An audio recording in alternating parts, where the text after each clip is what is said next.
जी sir, हम लोग जिला आपदा प्रबंधन प्राधिकरण गोरखपुर से जुड़े हुए हैं, आपदा मित्र हैं।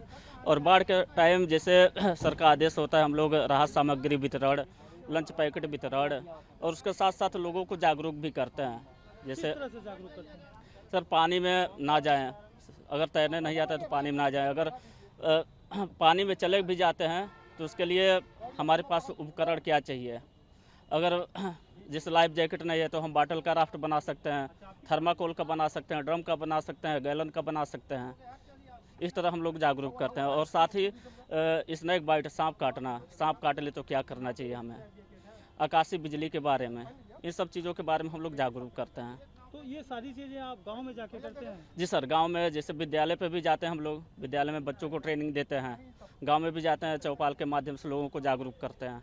नहीं, बाढ़ से जो घिरे हुए गांव वहाँ भी जाते हैं आप लोग? जी सर, बाढ़ से गिरे जो गांव हैं वहाँ हम लोग जाते हैं। जैसे शासन का जो भी सहयोग रहता है वो हम लोग करते हैं। ये शासन के आदेशानुसार जिला आपदा प्रबंधन प्राधिकरण गोरखपुर के द्वारा दक्षिणी बहरामपुर में आज यहाँ पर लंच पैकेट का वितरण किया जा रहा है।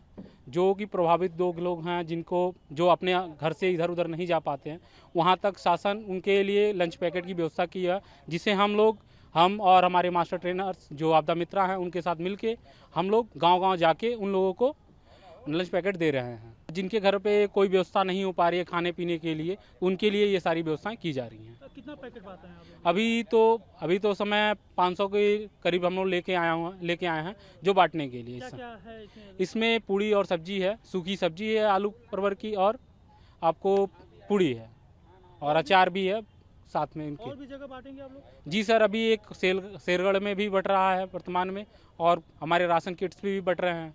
बाढ़ तो मतलब बहुत ज़माने से आती है, लोग दिक्कत यही है 10 दिन से बाढ़ बड़ा बेजोर पानी पर चला।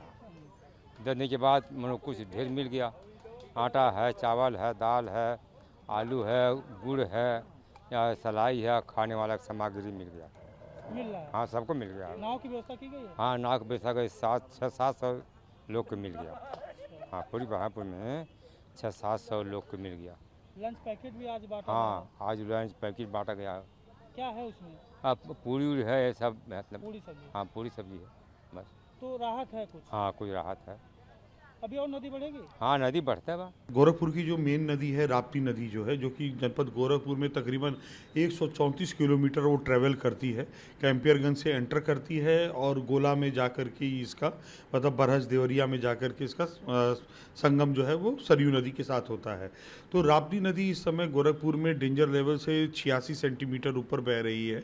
और अगर मैं बात करूं कल शाम 4 बजे से आज सुबह के बीच की, तो तकरीबन 13 सेंटीमीटर नदी बढ़ी है।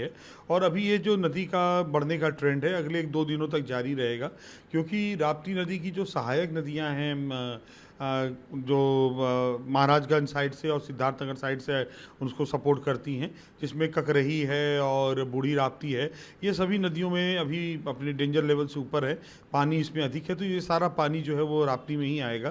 तो इस वजह से राप्ती में इस समय पानी ज़्यादा है और ये अभी धीरे धीरे हो सकता है 2 दिनों बाद जब ये मतलब अपना पीक ओवर करने के बाद तभी रिसीड करना शुरू हो जाएगी राप्ती। और जो उसकी सहायक नदी आमली की वजह से जनपद गोरखपुर में आज की डेट में 47 गांव प्रभावित हुए हैं और तकरीबन उन सभी गांवों में 91 नावें लगा दी गई हैं, जिससे कि सुरक्षित आवागमन की व्यवस्था वहां पर बनाई जा सके। तो इस समय वर्तमान में ये सभी क्षेत्रों में पर्याप्त नावें लगी हुई हैं और जैसा पब्लिक का डिमांड हो रहा है वैसी नावें वहाँ पर तत्काल रूप से उपलब्ध करा दी जा रही हैं। रिजर्व में हमारे पास तकरीबन इस समय 150 नावें हैं जो जनपद में मौजूद है। तो अगर कहीं भी ज़रूरत रहेगी तो वहाँ पर अतिरिक्त नाव लगाया जाएगा। इसके अलावा जो अभी राहत खाद्यान्न सामग्री किट का भी लगातार वितरण किया जा रहा है, जिसमें 18 प्रकार के संसाधन हैं और इसमें तारपुलिन और जेरिकेन्स वगैरह भी हैं। पब्लिक को भी हम लोग वहाँ पर वाटर टैंकर्स के माध्यम से शुद्ध पेयजल की आपूर्ति भी सुनिश्चित कराई जा रही है। कुछ जगहों पे पके भोजन जहाँ पर कुछ लोग जो विस्थापित होकर के मतलब अपने घर की छतों पर हैं या शड़ाने साइड में हैं, तो इन लोगों को पके भोजन की उपलब्धता भी सुनिश्चित करा दी गई है। सुबह शाम इन्हें भोजन की भी उपलब्धता कर रहे हैं। इसमें हमारे वहाँ जो आपदा मित्र हैं और हमारी जो आपदा सखी हैं और जो हमारे प्राधिकरण से जुड़े हमारे जो मास्टर ट्रेनर्स हैं, लेखपाल हैं, ये सभी लोग उस कार्य में सहयोग प्रदान कर रहे हैं और लगातार फील्ड में हैं और वहाँ पे खाद्यान्न इत्यादि की भी उपलब्धता सुनिश्चित कराई जा रही है। पशु जो प्रभावित हुए उनके लिए भूसे चारे की भी व्यवस्था सुनिश्चित कर दी गई है और उनको भी भूसे चारे इत्यादि की व्यवस्था भी हम लोग आज से या कल सुबह से उसको भी उपलब्ध कराना शुरू कर देंगे। तो इसलिए किसी भी प्रकार की कहीं कोई कमी नहीं है और जैसा कि माननीय मुख्यमंत्री जी का निर्देश है और जिलाधिकारी महोदय का निर्देश है कि सभी जगहों पे समुचित व्यवस्थाएं सुनिश्चित की जाएं, उसके हिसाब से सभी प्रशासन सभी जगहों पे समुचित व्यवस्थाएं सुनिश्चित कर रहा है। सर पके भोजन की बात करें तो क्या उसको लंच पैकेट मिल सकते हैं और उसमें क्या है?